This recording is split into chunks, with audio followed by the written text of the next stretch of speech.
I found out my wife was cheating with my best friend, so I quietly planned the perfect revenge.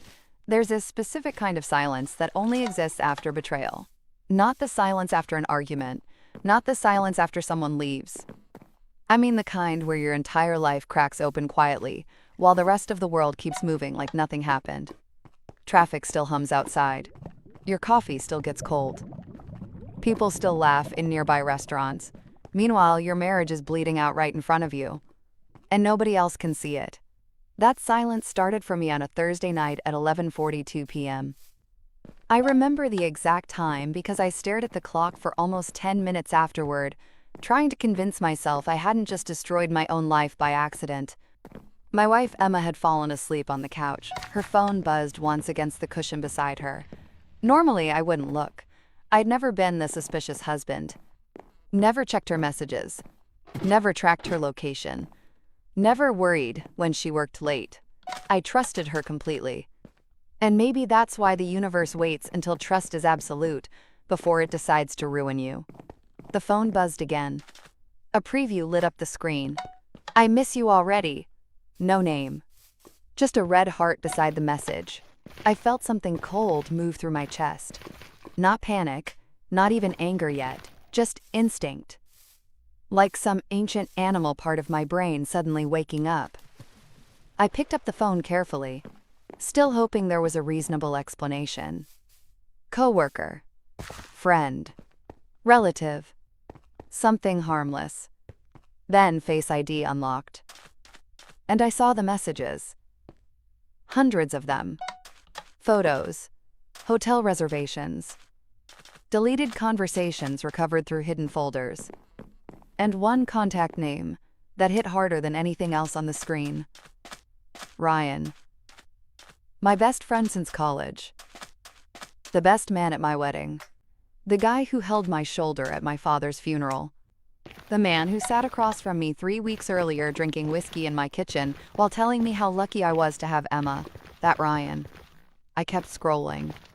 Not because I wanted to. Because my brain stopped functioning normally. It became mechanical, detached. A machine processing evidence. There were messages going back almost 11 months. 11 months. Inside jokes. Private nicknames. Plans. And then the one that finally shattered whatever hope I still had left. Greater than, he still has no idea. Followed by laughing emojis. I don't remember sitting down. I just remember suddenly being on the floor staring at my sleeping wife, while my entire nervous system tried to understand what it was seeing. She looked peaceful. That's what messed me up most.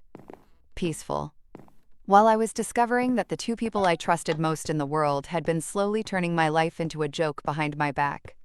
I should have woken her up immediately. Most people would. Scream, cry, throw things.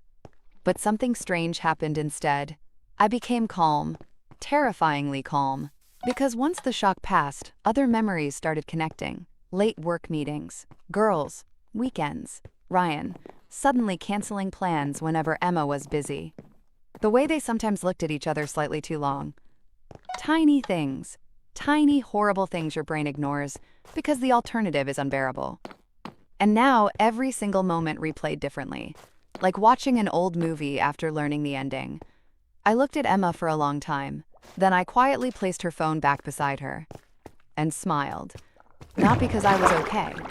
Because in that moment, I realized something very important. They thought I was stupid. That changes everything. The next morning, Emma kissed me goodbye before work. Actually kissed me. Like nothing had happened.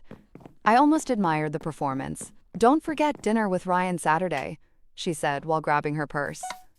Ryan. Saturday. Of course. I smiled and said, "Wouldn't miss it." Then I watched her leave. The second the front door closed, I threw up in the kitchen sink. People think betrayal feels dramatic. It doesn't. Mostly it feels humiliating. You replay every interaction, wondering how obvious it was to everyone else. Wondering whether you were the only idiot in the room the entire time. I called in sick that day. Then I did something that would eventually destroy all 3 of our lives. I started documenting everything. Screenshots, messages, photos, Cloud backups. I copied every piece of evidence onto a private drive and stored it in a safe deposit box downtown. Not because I had a revenge plan yet, because instinct told me this was bigger than emotion now. Emma and I had been married 8 years. Shared finances, shared property, shared investments. If this exploded publicly, things could become ugly fast. And somewhere deep under the heartbreak, survival mode had already started taking over. By noon, I knew 2 things for certain. First, the affair was real. Second, it wasn't casual. They were in love. That part hurt worse than the sex, honestly, because cheating can sometimes be stupidity. But this was intentional. Sustained. Built carefully over time while I paid half the mortgage and trusted them both blindly. Around 3 p.m., Ryan texted me, "Greater than golf Saturday still good?" I stared at the message for a full minute, then replied, "Greater than, absolutely." That night, Emma climbed into bed beside me and wrapped an arm around my chest. I lay awake until almost sunrise, staring into darkness, wondering how many times she'd touched me after being with him. That thought nearly broke me. Over the next few weeks, I became an actor inside my own life. And apparently, I was very good at it. I laughed at Ryan's jokes, had dinner with Emma's parents, watched movies beside my wife while she secretly texted another man from the bathroom. Meanwhile, I quietly gathered information. You learn a lot when people think you're harmless. Ryan owned a small investment firm downtown. Successful. Respected. Carefully curated public image. Emma worked in marketing for a luxury real estate company. Also image-focused. That mattered. Because people like Ryan survive through reputation. And once you understand what someone truly worships, you understand exactly what can destroy them. One night, Ryan invited me out for drinks. Just us. The audacity of that still amazes me. We sat in a rooftop bar overlooking the city while he talked about stock markets and vacation plans like he wasn't sleeping with my wife. At one point, he actually said, "You and Emma are solid, man. Seriously. Hard to find relationships like that now." I looked him dead in the eyes and replied, "Trust is everything." He smiled and raised his glass. And for the first time in my life, I genuinely understood how dangerous resentment can become if you feed it long enough. Because in that moment, I wanted to ruin him. Not punch him, not yell, ruin him. Quietly, completely. 3 months passed before I made my first move. 3 months of pretending. 3 months of collecting evidence while Emma and Ryan got sloppier and sloppier because they believed they were safe. Affairs make people arrogant eventually. That's the pattern nobody talks about. At first they're cautious. Then secrecy itself becomes thrilling. Eventually they stop respecting the person they're betraying entirely. And that's when mistakes happen. Ryan's mistake came through money. Specifically, company money. One evening while reviewing public filings for his investment firm, I noticed something strange. Several client acquisition records connected to shell LLCs that didn't make sense. Normally I wouldn't have cared. But once suspicion enters your life, you start noticing patterns differently.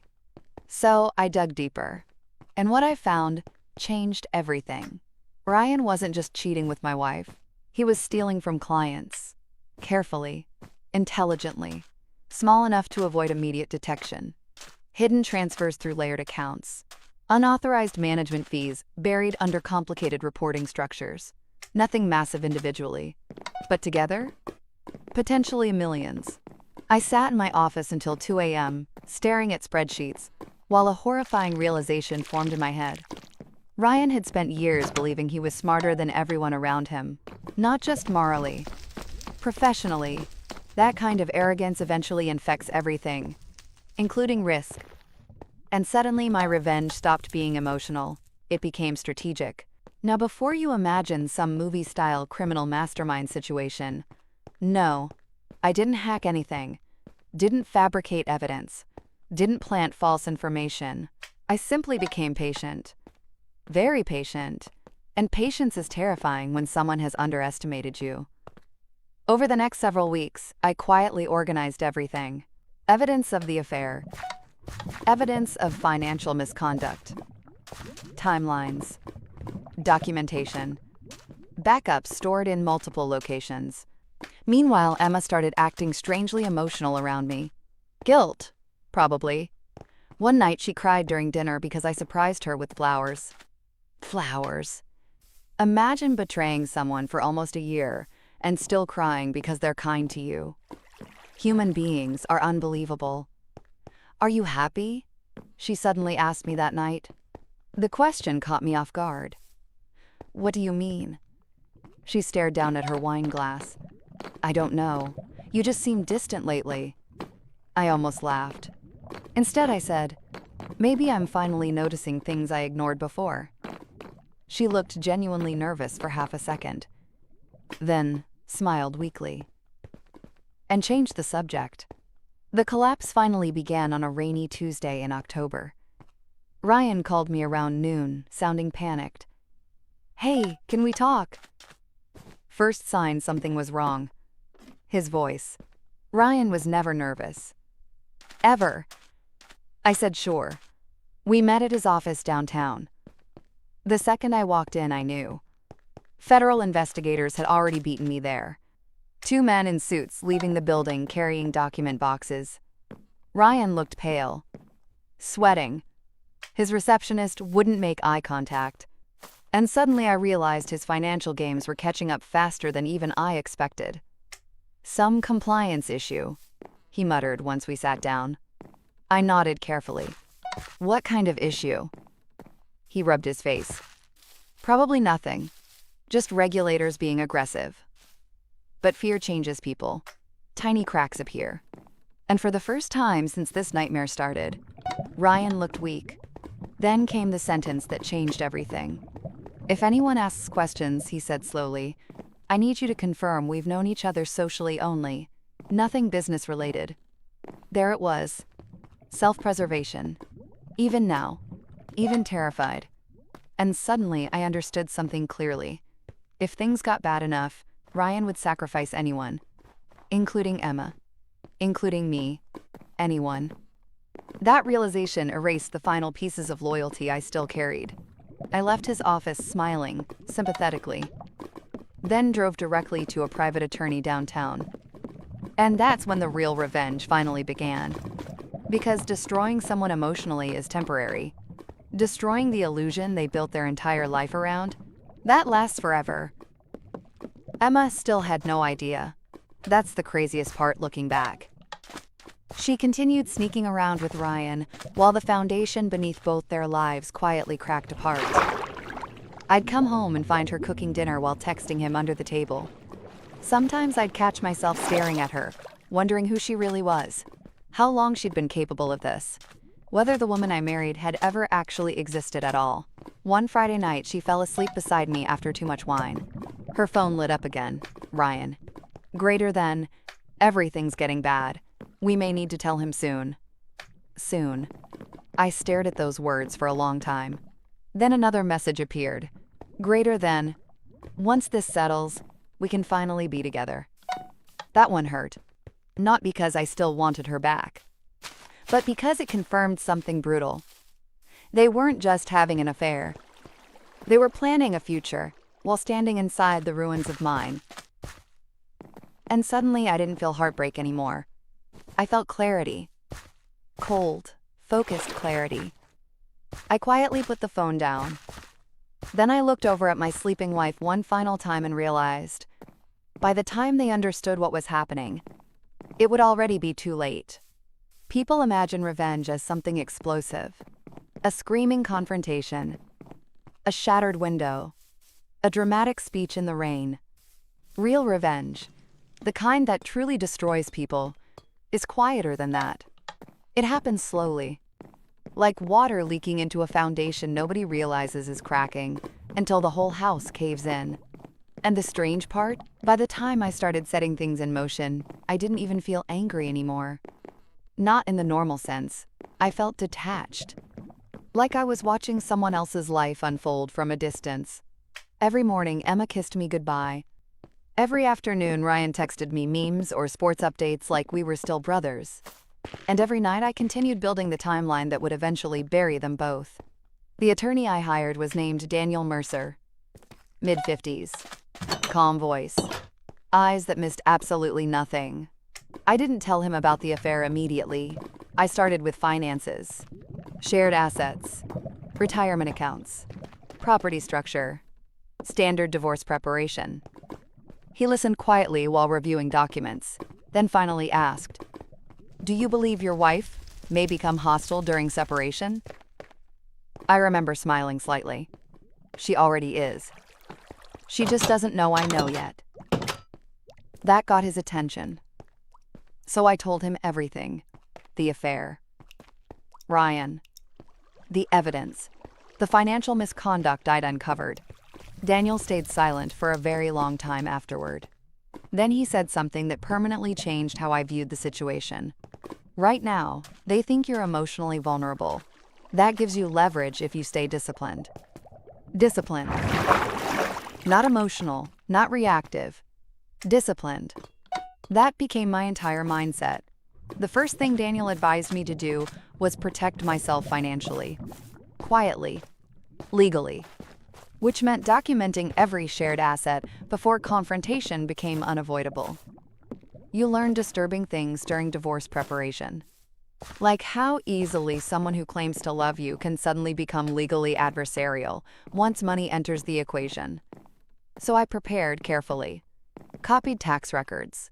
Secured personal savings. Separated inheritance funds my father left me years earlier. And all while Emma continued sleeping beside me every night, completely unaware that our marriage was already over. That part haunted me sometimes. Not because I pitied her, because the intimacy became grotesque once truth disappeared. One evening she curled against me on the couch while we watched a movie and said, "I feel like we haven't connected lately." Connected. I nearly laughed out loud. Instead, I asked quietly, "Do you?" She hesitated. That hesitation told me everything. Because guilty people always pause before lying. Then she smiled sadly and said, "I want us to feel close again." The performance would have been impressive if I hadn't already seen the hotel receipts. Meanwhile, Ryan's world kept deteriorating. Federal investigators returned twice more to his office over the next month.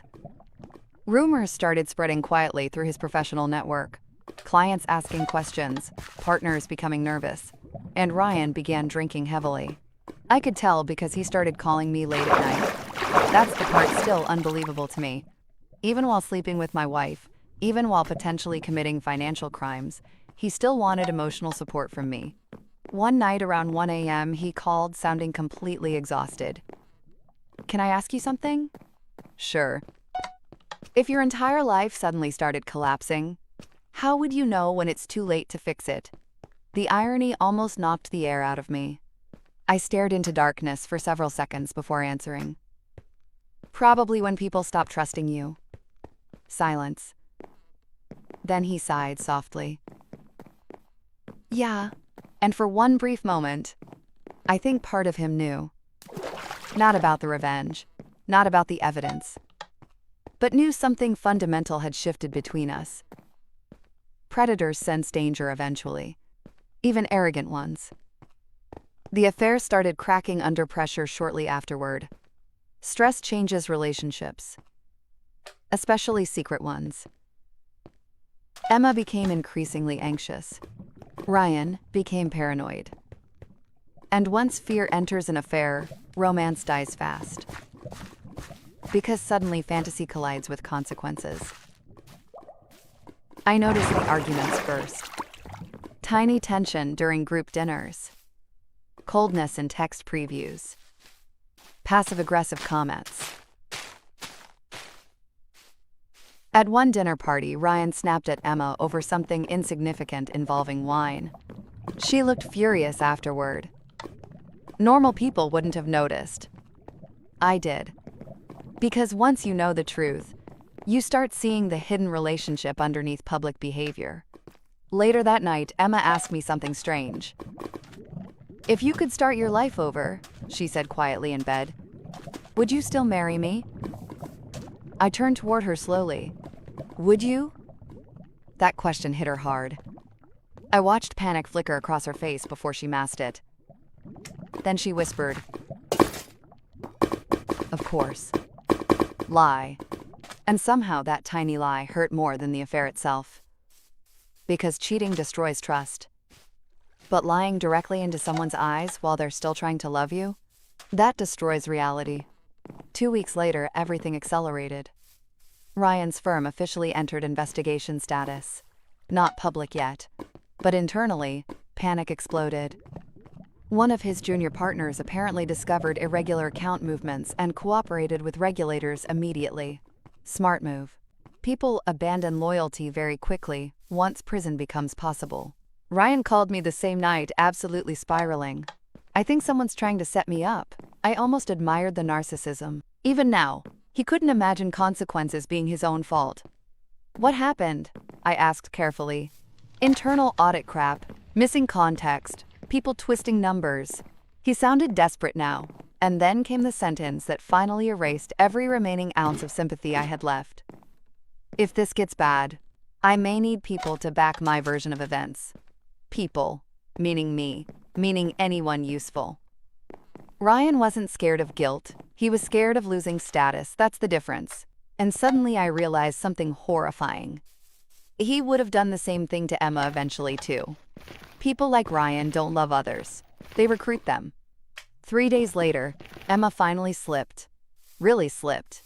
She came home late smelling like Ryan's cologne. Not subtle either. Careless. And for the first time since discovering everything, I genuinely lost control for a second. Not outwardly. Internally. Because betrayal accumulates. Every lie stacks on the previous one until eventually, even breathing beside the person becomes unbearable. She walked into the kitchen smiling nervously. Sorry, work dinner ran late. Work dinner. I stared at her. Actually stared. And I think something in my expression frightened her because she immediately looked away. You okay? She asked. That question nearly broke me. Because somewhere underneath all the deception, I think she genuinely believed I might still be okay. That's the terrifying thing about prolonged betrayal. Eventually, the betrayer rewrites reality enough to emotionally survive inside it. I smiled slowly. Just tired. Then I kissed her forehead and walked upstairs before I said something irreversible. That night I sat alone in my office until sunrise, drinking whiskey and reading every message they'd ever exchanged. Not because I